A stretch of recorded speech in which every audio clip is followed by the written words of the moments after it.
Hi everyone, welcome to this month's series. We're doing hashtag my true self, and I'm bringing you daily videos around how do we own our shadow and actually be fully ourselves. One thing I want to address today is, for me, one of the things was gender.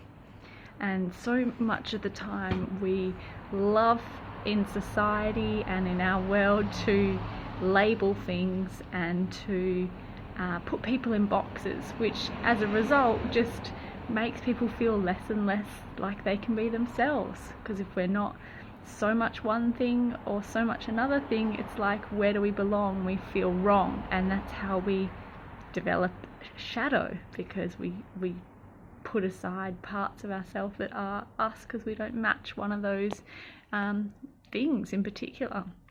So I guess an example of this is gender, because we have, the male and female gender, that then we have the whole stereotype around what sort of behaviours that we're expected to partake in if we are male or female, based on our gender. We are supposedly given a set of behaviours and the way things that we like to enjoy, things that we should wear.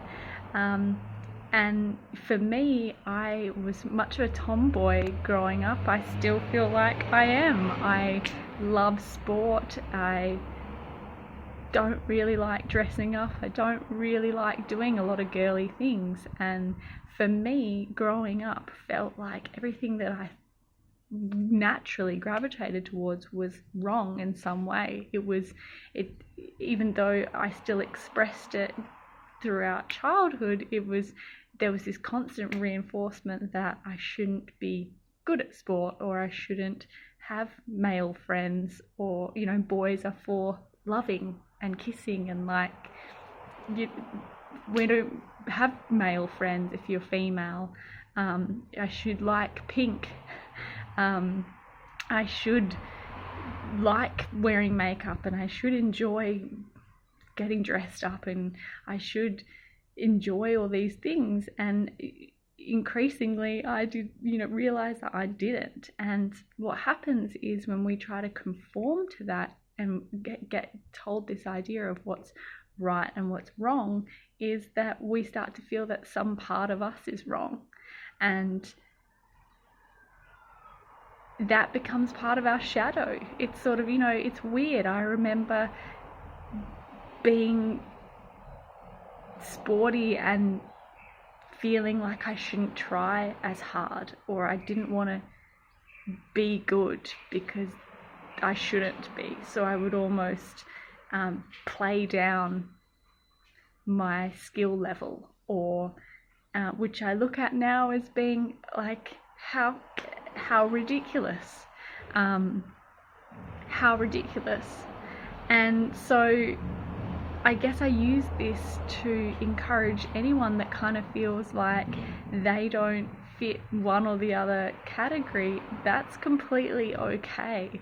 These labels and these constructs is all they are. They're just constructs and ideals, and who we are as individual, unique people cannot be put into one or the other. And it is one of the main reasons why we feel so disconnected from ourselves, because we've tried to push down the things that actually come naturally to us to fit what society, or what we've been encouraged, which box we've been encouraged to be in. And this constant feeling of wrong, or I don't match that in some way, contributes to things like depression and feeling disconnected from ourselves and not feeling like our true authentic selves. So if this is resonating with you in whatever part of your life, just own that thing. That is you. You are you. You don't fit into a box. No one does. And the more of us that just be ourselves, the more that's going to become commonplace, and we realize there is no place for these labels and boxes. yeah, own that side of yourself. Pull that stuff out of the shadow and be that, because that is you. Anyway, I hope this has been useful, and maybe you can see some parts of yourself that this resonates with. If you feel like anyone you know might enjoy this, please tag or share the video. Let's spread the message. Let's own ourselves fully and truly and be our authentic selves. Have a great day, everyone.